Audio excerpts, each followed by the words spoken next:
नमस्कार भाइयों, मैं आज आप लोगों को इस वीडियो में ये दिखाने वाला हूँ कि जो ग्राउंड में ज़मीन में अर्थिंग लगाई जाती है, वो अर्थिंग से अर्थिंग की पिट कितनी दूरी पे होना चाहिए और इसमें क्या देख रेख करना चाहिए जिससे इसका थोड़ा लॉन्ग टाइम होता है। और आज के मॉडर्न युग में आप लोगों ने देखा होगा तरह तरह के अर्थिंग केमिकल आने लगे हैं, जो एक बार गलाने के बाद बंद कर देते हैं और सालों साल तक चलता है।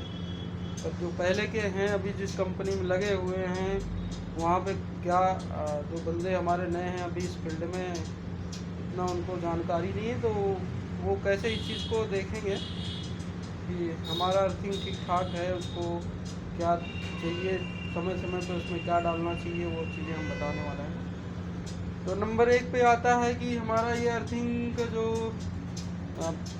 फिट है, देख सकते हैं ये होल तो हमने कर इसमें दिख रहा है।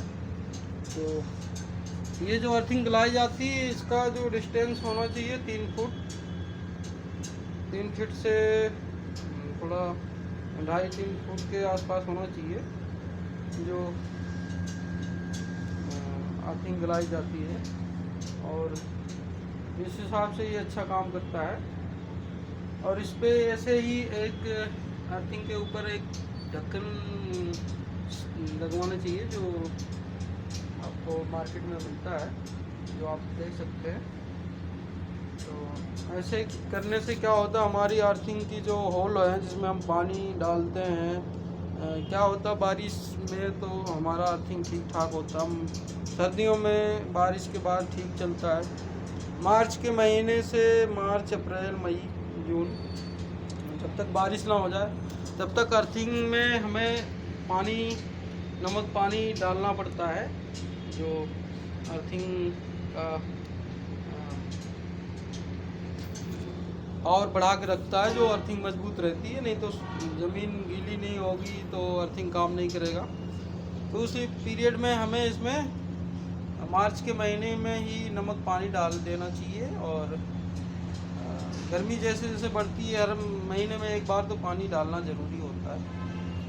तो ऐसे ही पीली घेरे के अंदर आप लोगों को अर्थिंग बना के उस पर ढक्कन लगा के रखना चाहिए, इससे पता चलता है कि अर्थिंग है।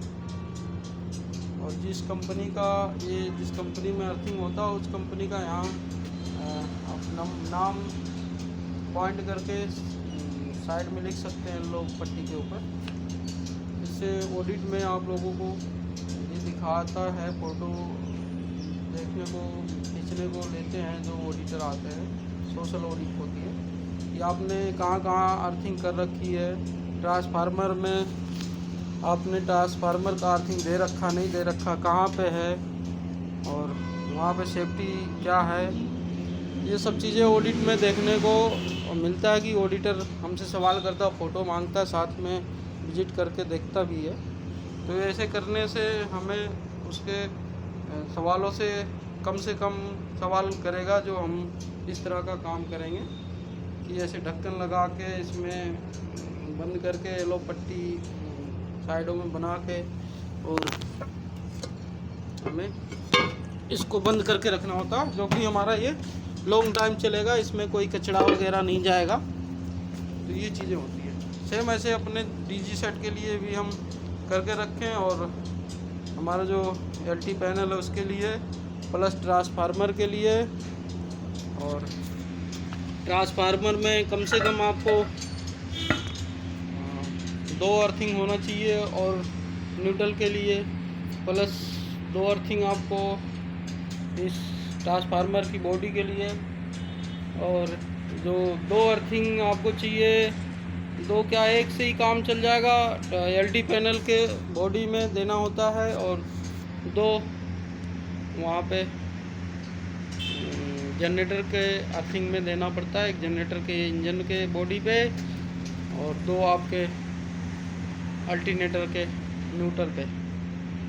तो ये चीज़ें होती है कि अगर आपके पास जनरेटर है तो जनरेटर में कितनी अर्थिंग होना चाहिए। तो एक बाहर की बॉडी पे, एक इंजन अल्टरनेटर की बॉडी पे 2, और 2 आप चाहें तो न्यूट्रल पे दे सकते हैं जनरेटर के। तो प्रॉपर उस तरह काम करेगा।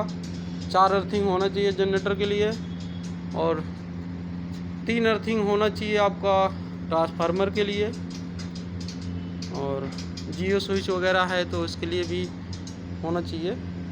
तो यानी कि 4 अर्थिंग हमारे ट्रांसफार्मर के लिए, 2 अर्थिंग हमारे एलईडी पैनल के लिए, और 4 अर्थिंग होनी चाहिए हमारे जनरेटर के लिए। तो ऐसे ही नए सेटअप में नए बंदों के लिए जानकारी है, और हमारा वीडियो आप लोग देखें, जिससे कुछ सीख मिलेगी आप लोगों को, आशा करता हूँ। और अर्थिंग में मार्च के महीने से हमें नमक पानी का घोल डालना चाहिए महीने में एक बार, जैसे जैसे गर्मी बढ़ता है। और इसका साल में एक बार अर्थिंग टेस्टिंग कराना चाहिए, जो 0.0 ओम से 0.01 ओम तक होना चाहिए। और 0.012 या 3 जा रहा है तो वो गड़बड़ है। परफेक्ट जो अर्थिंग का मान होना चाहिए मीटर मेजरिंग में, वो 0.1 ओम होना चाहिए।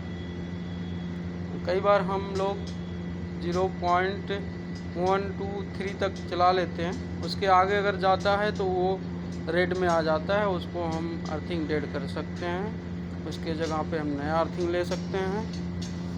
तो ये हमारा अर्थिंग के बारे में जानकारी भाइयों, और उन भाइयों के लिए जो अभी इस फील्ड में नए हैं उनके लिए।